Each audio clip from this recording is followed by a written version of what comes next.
we're going to talk about today is, inshallah, the rest of this, fabricating the asanid is just one more group. And then we're going to talk about what the scholars did to defend the sunnah from all of this.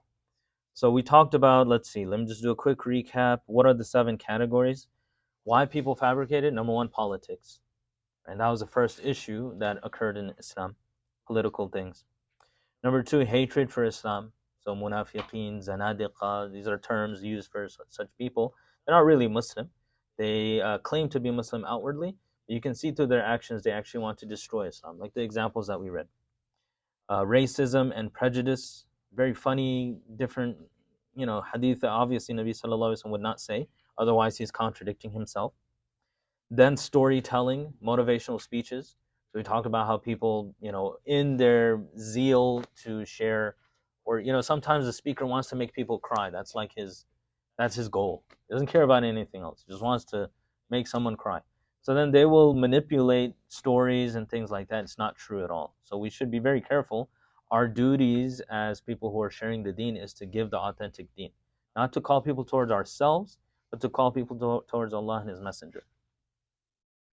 Then number 5, differences in schools of thought. So we saw, like, based off of fiqh, people started fabricating hadith to support their fiqh views, which is not correct to do. Number 6, we stopped here talking about some people actually expected a reward for their fabrication, which is ridiculous. He's on his deathbed. They're like, think good of Allah, He's going to forgive you. Of course, I fabricated so many hadith. So it's really sad. And the last one, attaining rank and social status. So some people, due to their weakness in their iman, they prefer the dunya over the akhirah. It happens to all of us as well. Sometimes we involve ourselves in sin. What we're doing is we're preferring the dunya over the akhirah, really. That's what a sin is. We've decided that my desire is so strong that it has taken control of me, and to fulfill that desire, sometimes I lose my mental capacity to restrain myself, and then I prefer my dunya over my akhirah. So some people did this, and they wanted to get closer to kings or the Khalifa or various other reasons, but they wanted to get money or position or something like that, and so they would fabricate for this cause. So I'm going to share 2 stories, inshallah. Imam Suyuti, rahimahullah, is a great scholar. He says that Imam al-Hakim narrates from Abu Ubaid, who was the minister of al-Mahdi Billah. Al-Mahdi Billah was a Abbasi Khalifa. So in the Abbasid Empire, he was one of the Khalifas. So the minister of Mahdi Billah was Abu Ubaid. He says, Mahdi once said, do you not see what Muqatil bin Sulaiman says to me? This other Muqatil bin Sulaiman used to fabricate. So Mahdi is telling his minister, don't you see what he said to me? He said, if you wish, I shall fabricate for you some ahadith about the virtue of Al-Abbas. And Mahdi said, I don't have any need for that. So, anyone know why Muqatil would fabricate hadith of Abbas for Mahdi? Why would he do that? Abbas radiallahu anhu, the uncle of Nabi Sallallahu Alaihi Wasallam. Why was he trying to fabricate for Mahdi? He's trying to fabricate hadith in favor of Abbas. Not that hard, inshallah. It was Abbasi Khalifa, so what does that mean? But why? Yeah, but you have to say, like, what does Mahdi have to do with Abbas? He's a descendant of Abbas. Right? So Mahdi is a descendant of Abbas, so he's saying that, let me fabricate some hadith of Abbas for you to boost your rank, because the Umayyah came from Muawiyah radiallahu anhu, so Abbas radiallahu anhu was a different branch. So the Abbasiyah, they came from Abbas radiallahu anhu, they're his descendants. So he said, I don't have any need for that, don't do that. So some guy came up to the Khalifa saying that, hey, if you like, he's a muhaddith, so I'll fabricate some hadith for you for Abbas. It'll help you out, but I need some of this. So he said no. Another story, this person named Ghiyath bin Ibrahim al-Nakha'i. He came upon the Khalifa Mahdi Billah, and Mahdi used to like pigeons. Used to collect pigeons, used to, play with them, stuff like that. They had their own fancies and stuff like that, the Khalifas, a lot of money and stuff like that. So he was playing with one of his pigeons, and Ghiyath came to him. and someone said to Ghiyath, narrate something for the Amirul Mu'mineen. He came to his court, you're a muhaddith, so narrate some hadith. So there is this hadith where Nabi sallallahu alaihi wasallam says, one should not race except horse racing or spear throwing or animals with hooves. They can race and stuff like that. This is a hadith like that. So Ghiyath started narrating that, and Mahdi's playing with his pigeons. So he says the whole hadith. One should not race except horse racing or spear throwing or animals with hooves or pigeons. He added that. Or pigeons. He added that there. And so Mahdi, what he did is he commanded that give him 10,000 dirhams. $10,000 give this guy. It's more than that. A dirham is a silver coin. Give him 10,000 silver coins. So it's weird, like why would Mahdi do that? In the previous story he said, he doesn't need it. When Ghiyath got up, Mahdi said to him, I testify that your neck is the neck of a liar upon Nabi sallallahu alaihi wasallam, and I caused that. So he told his guards to slaughter his pigeon, and maybe he gave that in charity or whatever, but he slaughtered the pigeon. He felt very remorseful. Why did he give him the money? Scholars say that if he didn't give him the money, the guy would have went and he would have spread this thing that the Khalifa, I narrated a hadith to him and he didn't give me something. So if someone's narrating a hadith to you, the Khulafa, they would give them gifts. So the guy would have went and badmouthed the Khalifa, so he gave him money to keep him silent, but he was not happy with him fabricating. So he said, you're a liar, and I feel remorseful that I caused that. So then he gave up his pigeon hobby because of that. Okay. So these are the 7 different reasons. There's some more as well. There's other various reasons, such as students of hadith, they wanted to impress one another, so they would fabricate chains. So let's say you have a chain to Nabi sallallahu alaihi wasallam. In your era, the shortest chains are like 4 links. And you have a 5-link chain, so you just cut someone out from the sanad, or you do something like that to impress other people. Because if you have a short chain, everybody's going to run to you. Because back then, the shortest chains are the most valuable. Nowadays, we don't really look at chains anymore. But if you had a short chain in the past, people would run to you and take from you and benefit from you. So sometimes people would fabricate for that. They wanted fame. It's very unfortunate, and that's why we said in the very beginning, the main quality of a student of hadith is ikhlas. You need to be sincere. Without sincerity, a lot of harm can be done. Now, let's talk about the outcomes. The outcomes of hadith fabrication. What happened after all of this? We talked about the pristine era of the Sahaba, how they were so good at preserving, how they were honest. And we talked about the fitna that occurred around 35 Hijri of the murder of Uthman radiallahu anhu, started weakening the moral fiber of the ummah. And a lot of people started to fabricate for those various reasons. Now, when this occurred, there were some allusions towards this, that there's many fabricators. Sometimes they're fabricating over tens of thousands of fabrications. And I mentioned to you guys that Sahih al-Bukhari is not even 10,000 hadith. Imagine you have people that are fabricating more hadith that you can find in Sahih al-Bukhari. So what are we going to do? So we didn't have to worry because alhamdulillah, Allah subhanahu wa ta'ala created the great muhaddithin. And so they formed some principles to weed out all of these fabrications, and they categorize those fabrications in separate books that you can still purchase today. You can find these ahadith in these books of fabrications. So if anyone's interested, the subject is called Mawdu'at. Mawdu' is a fabricated hadith, so you can buy Mawdu' books. They're available, or you can download a PDF if you're very interested in doing that. Those are just a few examples. So now, the muhaddithin, they developed this system. So let's look at the system of the muhaddithin. So we had 7 different fabricators. We're going to list 7 different sciences that the scholars of hadith developed to basically expose the fabrications. So 7 different sciences. That's why we call this whole intensive the introduction to sciences of hadith. There's various kinds of sciences. The number 1, the science of Isnād. So we talked about this before, the sanad. So here are some statements. Shaykh Abdul Fattah, in the book that I'm quoting from, he said, Isnād is a specialty among the special traits of the Muhammadan Ummah, the Ummah of Muhammad sallallahu alaihi wasallam. No nation before has come up with such a system. So there is no other nation other than the Ummah of Nabi Sallallahu Alaihi Wasallam who came up with the system of Isnad. Not even in today's time. The Western historical method is not going to be comparable to this.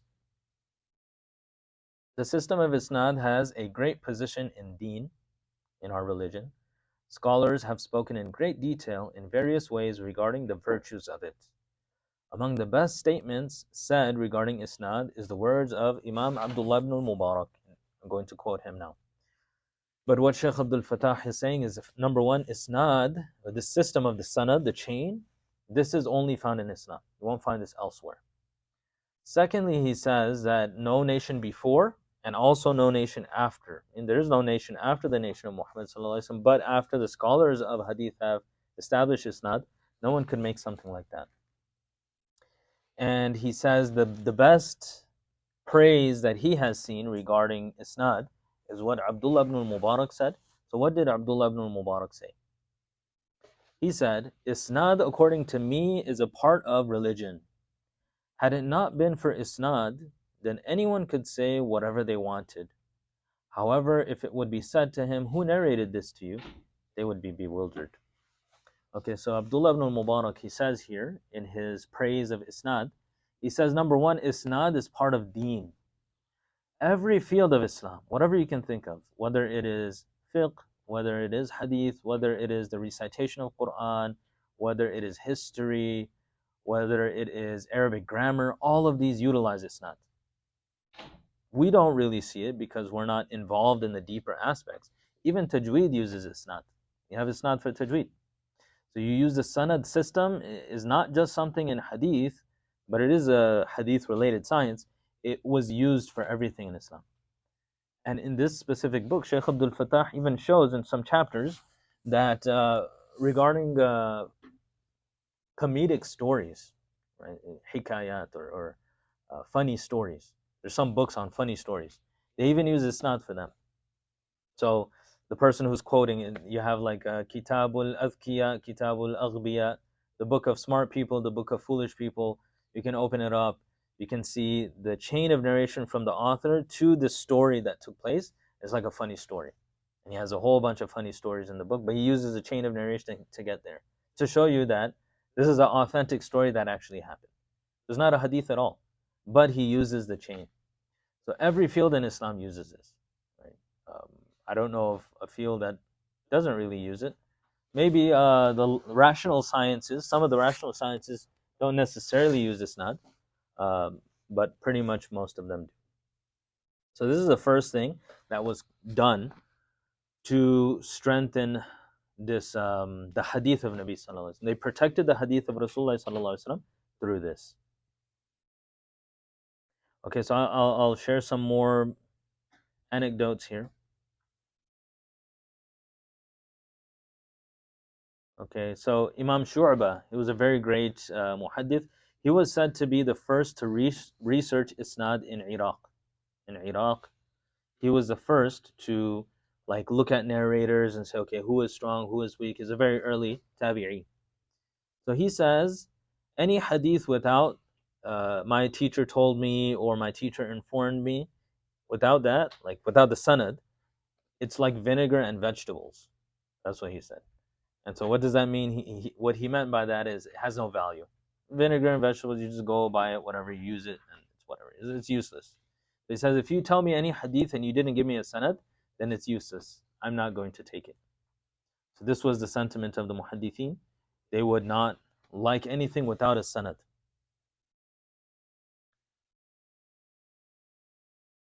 Okay, so Hisham bin Urwa, rahimahullah, he was a tabi'i, he said, when someone tells you a hadith, then say, who did you get it from? Because that person may be reliable, but they may get it from someone who's not reliable. So you need to ascertain the level of the isnad. So let's move on, inshallah. There's more quotes, inshallah, later on if we do publish or have the book ready, then you guys can read more on that. So number 2 is historical biographies of narrators. This is something that the scholars have done. So in order to utilize the isnad, you need to know the people there. So if you're going to ask for isnad, then you're not going to know anyone in the isnad. Then what's the point? They're just names. It's not going to benefit you. You have to also know who those people are. And if you're going to determine if there's a break in the chain, right? So this person is saying he got it from that person. What if there's a lot of time in between? They never met each other. So you're going to have to know who met who. You're going to also have to know when they were born, when they passed away. You're going to have to know if they travel to similar places. If one person is in China their whole life and another person's in California, they're not going to meet. Right? If of course, if there's no like technology. So you need to know where they went as well. Did they go to Hajj on the same year or not? So maybe this guy's in Iraq and this guy's in Egypt, but if they went to Hajj in the same year, maybe they met up in Hajj. And he's saying he's narrating from him, then we'll accept it. So they had to know all of this stuff. It's really intricate in order to preserve, and this is what's really unique. In the 6 main books, you have close to 10,000 narrators in the 6 major books. There's more than that, much more. But those are the 6 major books.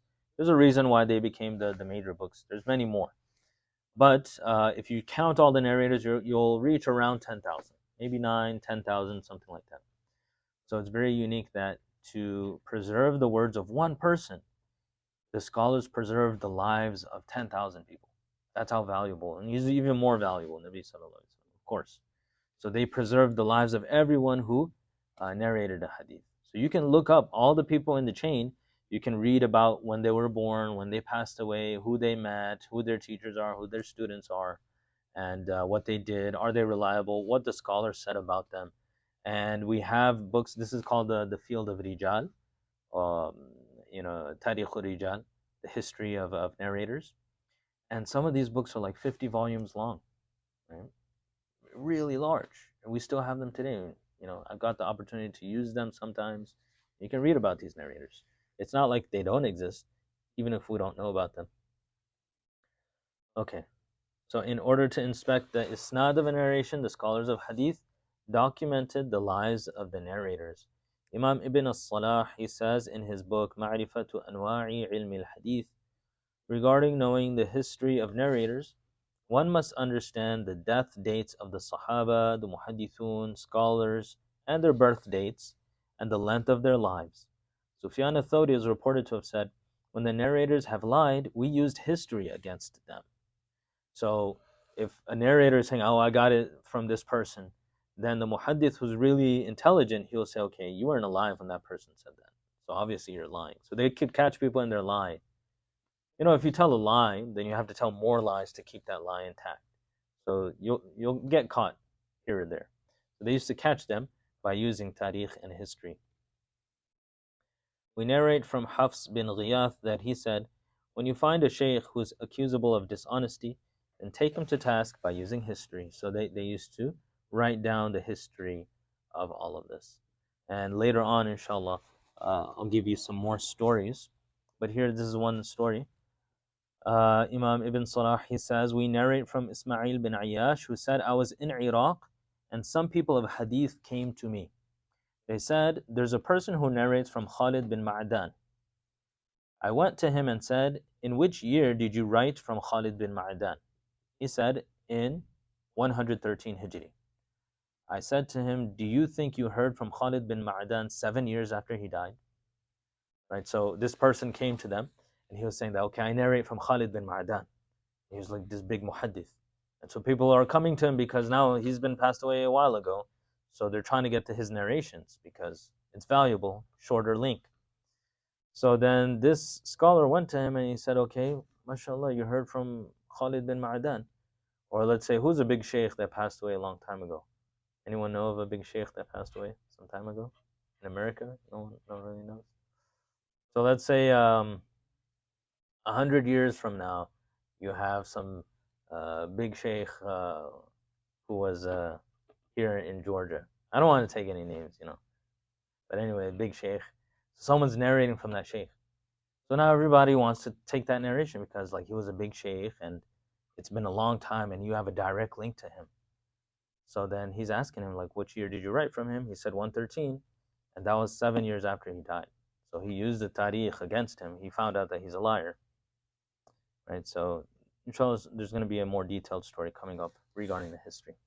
So this is what some of the muhaddithin, they would do this to expose the lies. The third thing that they did is they would do narrator criticism, or inspect the narrators of hadith. The narrator criticism. So what they started to do is they started to see, okay, these rawis, a rawi is a narrator, they're of different kinds. Some are really strong, some are really honest, some are not so honest, some are very weak in their memory. So they started categorizing them in certain ways, and we'll look at that inshallah in more detail. So they started putting them into their categories. Now the early muhaddithin, they had this way about them. They wouldn't like to speak too much about a rawi. So for instance, Ibn Sirin, he was a tabi'i, one of the early tabi'in. If he would praise a narrator, he would say he is masha'Allah. He's masha'Allah. Like if someone says, okay, what do you say about Abdullah? Masha'Allah. That's all he would say. And if he wanted to criticize, if they say, okay, what do you say about Zayd? And he says Zayd is not worthy of taking, he said, he's kama ya'lamullah. He's as Allah knows. Allah knows best. Allahu alam. That's what he would say. So he wouldn't say, okay, take from him, or he's really great, or this guy, he's such a big liar, he's a shaitan. He wouldn't say those things. He would just say, MashaAllah, or Kama ya'lamullah, Allah knows best. So this was their style in the very beginning, because they didn't want to fall into ghibah. Because if you start talking bad about someone, these people, some of them died. They're already dead when these muhaddithin are talking about them. So now if they speak bad about them, they're scared. So they would not explain in full detail. They would make these hints. This was the first generation of muhaddithin. But later on, it was more necessary because people couldn't grasp those indications anymore. Right? Like if I tell you guys like this, like MashaAllah, you can see how the way I'm saying it, you can understand that this is a good thing or a bad thing. If someone writes it down in a book and like 200 years later they read it, they won't be able to tell like, what does he actually mean by that. So later scholars noticed this, and what they started to do is they started being more clear. They started saying like exactly, do you take from this guy or not? So they came up with these different terminologies regarding narrators. And there's another one that's come, another science, wherein we'll talk about this. Another story, Imam Muzani, he was the uncle of Imam Tahawi, the one that we spoke about before. He's also one of the students of Imam Shafi'i. So he was talking to Imam Shafi'i, and the conversation went towards a narrator. And Imam al-Muzani said, he's a kadhab, he's a great liar.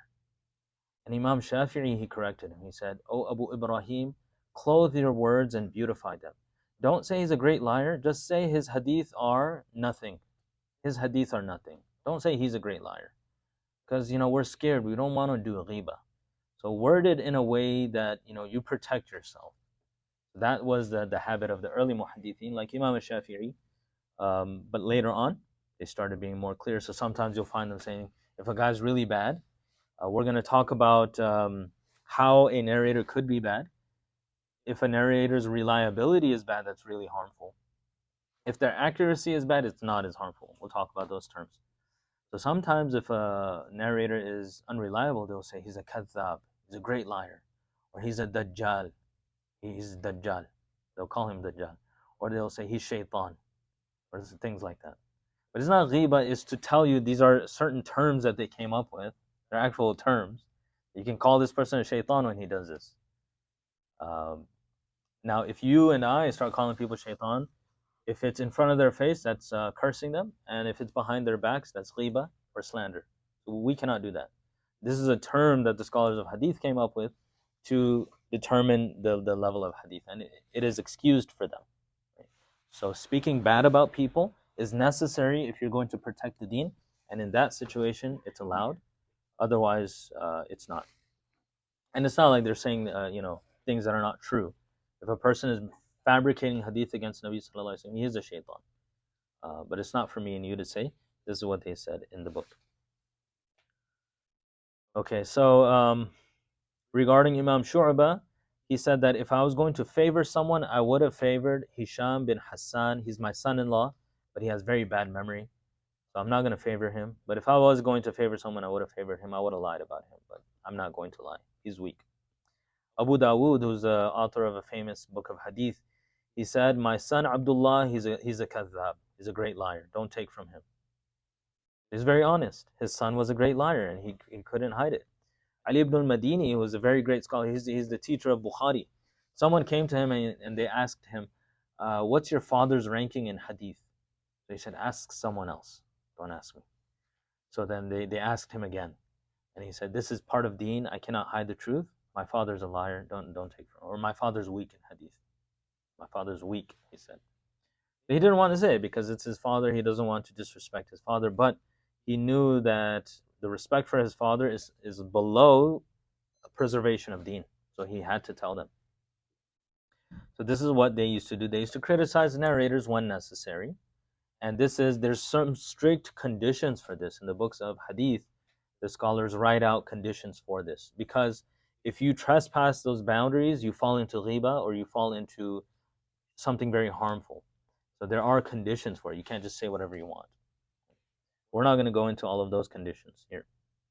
So that's the third thing that the scholars of Hadith did to preserve the Sunnah from the fabricators. They started narrating. So we'll talk a little bit more about this when we go into Mustalah. But if someone is caught lying once, you can never take any of their Hadith anymore. Just one lie, they're caught lying about the Hadith of Nabi Sallallahu Alaihi Wasallam, you're not going to be able to take their Hadith. So those Hadith are fabricated now. We assume all of them are fabricated, even if they're not. So they're very cautious in this regard. So they would catch someone lying and they would say, okay, this person's a liar, and then they would kind of inform everyone. And that way they'd kind of be like blacklisted and you don't take from them anymore.